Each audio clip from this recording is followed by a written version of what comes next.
watching Fox and Friends First Edition. There's an attorney down in Philadelphia who is representing a family.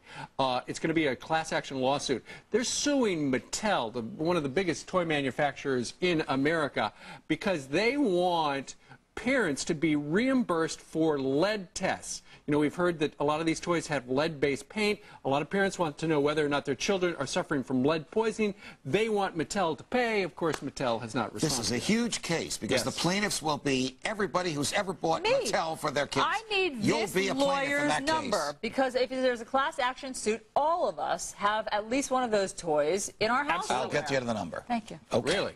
Thank you, Judge. Well, if you're going to get the number for her, get it for everybody. You got it. All right. All right. We'll put it on the screen. Put it on your radio show this morning. There you Kicks go. off in 2 hours and 5 minutes. Who do you have on?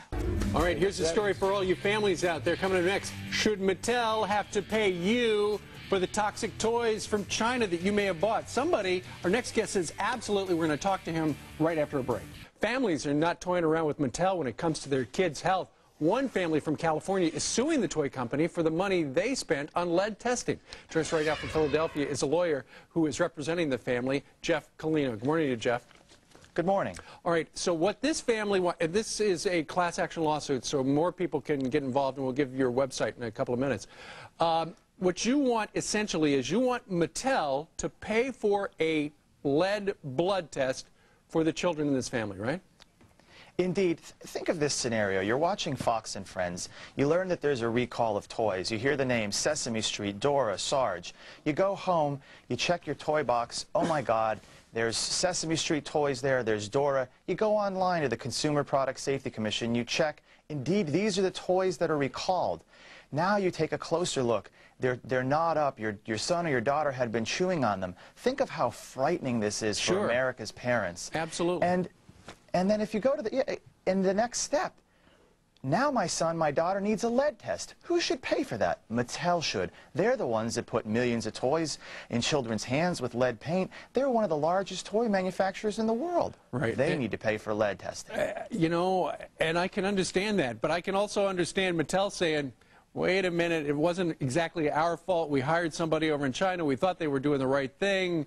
They don't want to be on the hook for what could be hundreds of millions or billions of dollars. Mattel owns 65% of the factories in China that make these toys. They're the ones, and Bob Eckert got on national TV and told us that their quality control is so wonderful and that they're improving it. They have a responsibility to American consumers. Right. Parents paid more for these toys because they were Mattel. They thought they were buying a good American toy. Now, Jeff, let me ask you about the family that you're representing from California. Did they have the lead test, and how are the kids? The testing has not been performed yet. Okay. I can tell you that I've spoken to parents around the country, and some children have been tested and some children have been positive for lead. All right, and we do know that the blood test costs a couple of $100. Can understand why families would want to be reimbursed by Mattel. If folks out there would like more information about Mr. Colino and his lawsuit, the website is wklawyer.com. wklawyer.com. Jeff Colino, thank you very much for joining us live today from Philly. My pleasure. All right.